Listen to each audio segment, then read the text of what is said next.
वाला आदमी आउ एक फ्रेश न्यू ट्रावेल ब्लॉग को आपण मानक स्वागत करुँ आशुतोष। बर्तमान आसी आम पहुँचे श्री श्री जगतेश्वर धाम जहाँ बारंग जाजपुर जिले में जाऊँ नवनिर्मित ये सुंदर मंदिर आम पछक आप देखिपुं। यह पवित्र अक्षय तृतीया दिन ये प्रतिष्ठित कर स्थानीय ग्रामवासी द्वारा ये मंदिर प्रतिष्ठित। आपण मैंने देखुवा केदारनाथ धाम करी से ही शैली मंदिर टी आम मंदिर भीतर को प्रवेश करवा देखा विग्रह मान नूतन मंदिर जो प्रतिष्ठा होती विग्रह दर्शन करने सहित मंदिर चतुर्पार्श्व बुली देखा केमी मंदिर केते सुंदर भाव मंदिर आपण मैंने देखिपुं सुंदर देख आपड़ जदि छतिया बट धाम जगन्नाथ मंदिर जोटा आम जाजपुर जाऊँगी आसवे से मात्र आ 8 ରୁ 10 किलोमीटर रही को आपड़ गूगल सर्च मारे जगतेश्वर धाम देखा जदि भी आपण मैंने लोकेशन पाइबार किसी असुविधा होती आपण मैंने वीडियो डिस्क्रिप्शन थी लिंक रे क्लिक करी मैप लोकेशन रे आसीपारे ये किसी असुविधा हेनी।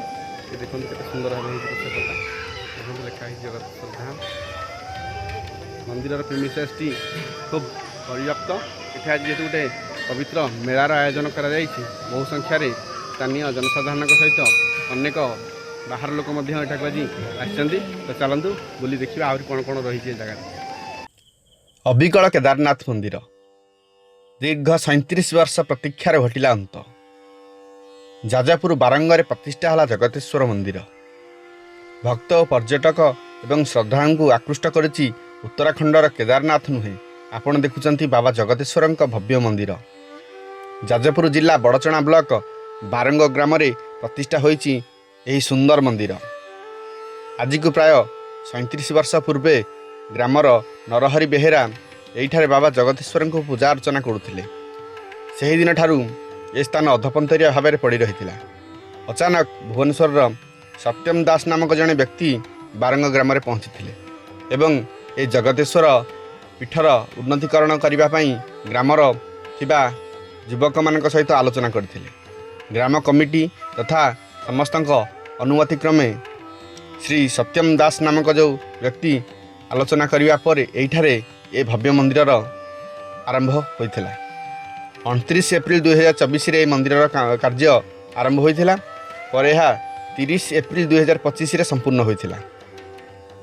यही ग्राम बारंग ग्राम जोटा जगतेश्वर मंदिर तैयारी होती आप देखुं 1988 मसीह ये ग्राम जगतेश्वर पूजा पाते। किंतु ये जो सुंदर धामर परिकल्पना जदि आम कहवा यह सत्यम दासकर परिकल्पना जहाँ को आम एबे स्क्रीन में देखुचे। पार्श्व रही यथाक्रमे वाम पार्श्व महावीर बजरंगी मूर्ति एवं मंदिर स्थापन होता बेले मंदिर दक्षिण पार्श्व रही माँ पार्वतीकर एक सुंदर प्रतिमा। मंदिर परिसीमा खूब व्याप्त एवं मंदिर डाहाण पार्श्व को लगी रही महाविनायक गणपतिंकर एक सुंदर एवं सुउच्च मूर्ति। मंदिर परिसीमा एवं परिसर अत्यंत स्वच्छ एवं नूतन भाव प्रस्तुत होता डिजाइन टी अत्यंत सुंदर एवं चित्ताकर्षक मनलोभा लगुच। तेणु प्रत्येक दिन पाखापाखि 500 ରୁ 1000 जन लोक यहीठा दर्शन पर आसुँच। जो जो भक्त मैंने छतिया बट धाम बुलायापी आसुँच से निश्चित भाव ये जगह को आसुँच एवं जो मैंने वीडियो देखुं से आसतु निश्चित भाव बुलिकी जी अति सुंदर एवं भव्य मंदिर तैयारी होइछि।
आशा करुँची आज भिडटी आपण मानकु निश्चित भाव भल लगी ये सुंदर गोटे जगह आपण मैंने देखी बहुत खुशी होते जगहटी भी आसिले बहुत भल लगुच एकदम ग्राम्य परिवेश भितर एक शांत स्निग्ध परिवेश भितर सुंदर मंदिरटी ग्रामवासी द्वारा गढ़ी उठी बहुत लोक मैंने आसन दर्शन करने जेहेतु नूतन भाव मंदिरटी या मंदिर ढांचा बा डिजाइनटा केदारनाथ स्टाइल होती तेणु टी विशेष भाव भक्त मानकर भीड़ जमुची विशेषकर देखा गले एठारे बहुत लोक सेल्फी नापी वीडियो फोटो उत्तोलन करने आसुँच यापर आउ गोटे ओडिशा रे एमती एक जगह अच्छी जहाँ यही केदारनाथ स्टाइल आउ गोटे मंदिर तैयारी होची से मंदिर यापर कंप्लीट है आम से जा से जगटा को मुझे जनइबी निश्चित भाव आपण मैंने एमती कंटिन्यू देखूँ तेज आज भिडियोटी को ये रखुची पुणी देखा आउ गोटे नुआ फ्रेश एपिसोड रे पुणी आउ एक नुआ जगार से पर्यंत रोची जय जगन्नाथ।